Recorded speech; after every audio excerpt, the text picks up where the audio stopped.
right, let's let our guests take pictures now. There you go. That's good. Thank you. Appreciate it, guys.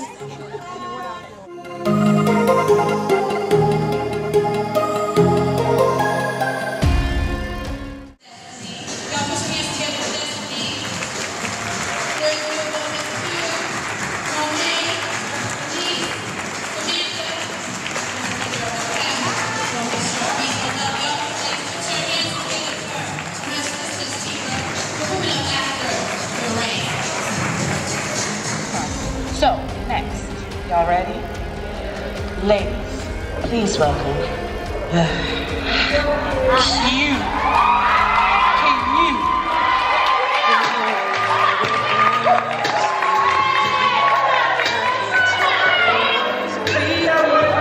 Y'all go ahead and get your pictures because I'm about to come up on these shoes in a second. No, I'm serious. Go ahead. All right, I gave you a chance. Okay, here we go. I don't do all that. I like to be cute. No, but individual stories is what we're supposed to be telling you. And I can give you my individual story all day long. I can give you stories that'll make you happy, that'll make you laugh, that'll make you sad, that'll send chills up and down your body. But at the end of the day, it's just that. It's my story. And all of us have stories, and all of our stories are different. However, we experience some of the same feelings. And in that feeling is where we can relate, and where you can help a sister, and where you can pull somebody out because you've been through what they've been through. Pain, for instance. I know exactly what pain feels like. When I was 15, I lost my father to cancer. He was the most influential man in my life. He was an entertainer, and everybody loved him, and I wanted to be what he was, and he made me feel like I could be that.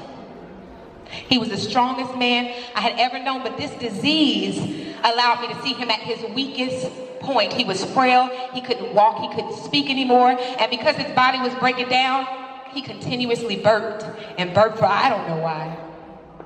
But I was 15, I was in high school, I was young, boy crazy. I had my own life, and I did not understand the permanence of his situation. I remember my mom saying, "Why don't you stay home with your dad today?" I said, "No, I'm gonna go ahead and go to school." And I did, but that was the day he died.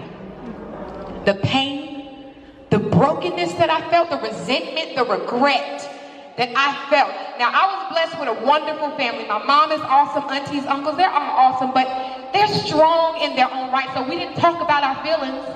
We didn't communicate. It wasn't about affection. Hey, this is what I'm going through. So every single night I cried myself to sleep. I'm talking about tears until there were no more.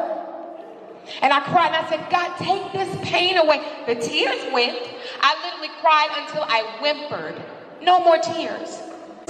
But the pain was still there.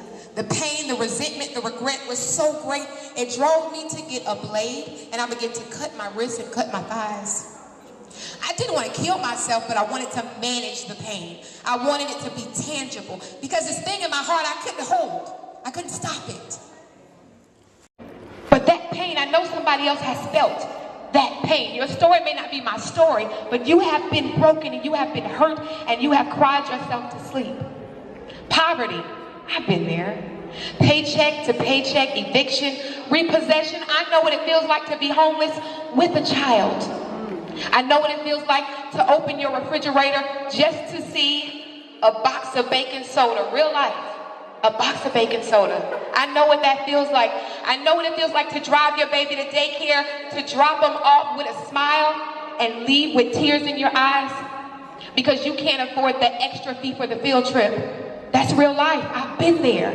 I know what it feels like to be in poverty, to be hurt, to be broken, and somebody else has felt like that as well. I know what it feels like to be in the grocery line and your card declines and you come up with that story. Hold on, y'all. Hey, babe, my card ain't working. What's wrong? Oh, you cut it off? Okay. Hey, y'all go ahead. Y'all go ahead and go. I'll handle this later. Walking away embarrassed, in shame. I know what it feels like. Damaged goods? Oh my God. I've given my body for nothing.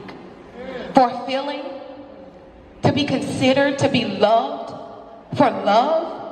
to be noticed? We've all done it. We've all been there. We know what it feels like to be worthless, to feel worthless. To change your appearance, your size, your hair, the way you think, the way you speak, what you wear, just for what? For validation from who? From somebody who is going through the same thing that you are going through. From somebody else who is seeking validation as well. We've all been there. Death, I was afraid of death for a long time until I stared it in the face. Tubal pregnancy, ruptured, rushed to the hospital, lost my tube. Then I had preeclampsia, which caused my liver to enlarge. And long story short, the doctor walked in and she said, listen, the last woman that I had in your position, I lost her and her baby. You could have died. You should have died.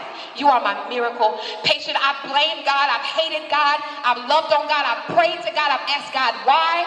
I've shot the middle finger to God. I've cursed him. I've argued with God. I have been there. We have all been there. But the most important thing is, what do you do with your story? Do not ever allow your experience to dictate your identity. You are not what you have been through. You are not pain. You are not brokenness. You are not bitterness. You are not emotional. You are not needy. You are not weak. You are nothing of what you have been through. One thing that I did learn, I've never seen someone walk around with an oyster necklace. Have you seen somebody walking around with oysters on their necklace? No. An oyster, you know, it has a little value. We like to eat it, put a little salt, pepper on, a little butter, throw it back. Okay, a little hot sauce. Has a little value. But until the parasite infects the oyster creates a shell and it becomes a pearl. Listen, after the infection, after the story, after the pain, after the rain, what you have been through does not devalue you. It doesn't make you less than. What you have been through does not mean that you are that. But it gives you power. It gives you worth. It gives you value. I don't care what it is that you've been through. I don't care if it was a consequence of your bad decision making. I don't care if it was a tragedy. I don't care if it was an inconvenience of life. Hey, it happens. Whatever it is that you've been through, whatever it is that you have chose to do, it does not define you. It simply adds to your journey. It adds to your story. It gives you value. God has created you to be powerful. He has created you with authority. He has created you amazing. That is exactly what you are. And then he put you on this earth and he allowed you to experience. You get a powerful woman and you put a story behind her and look at what you get. You get value. You got to understand who you are. You got to understand whose you are. You got to understand what you are. And you got to understand that what you went through makes you. It's not who you are. It adds to your story. It adds to your journey. It adds to your power. That's exactly what it is. So if you've been called a whore, you're not a whore. If you've been called a bitch, man, you're not a bitch. Stuck up, that's not what you are. Sorry, that's not what you are. Needy, that's not what you are. Stupid, pretty to be a big girl, nah, that ain't what you are. Come on. Oh, you act white, you talk white. That's not what I am. Identity crisis, that's not what you are. Sickness is not what you are. That's not your worth. You got to understand who you are. That's what you have to understand. I'm not my clothes. I'm not my body. I'm not my size. I'm none of that. I'm not pain. I'm not self-mutilation. I'm not broken, I'm not poverty. I'm none of that but what I am. I am EQue.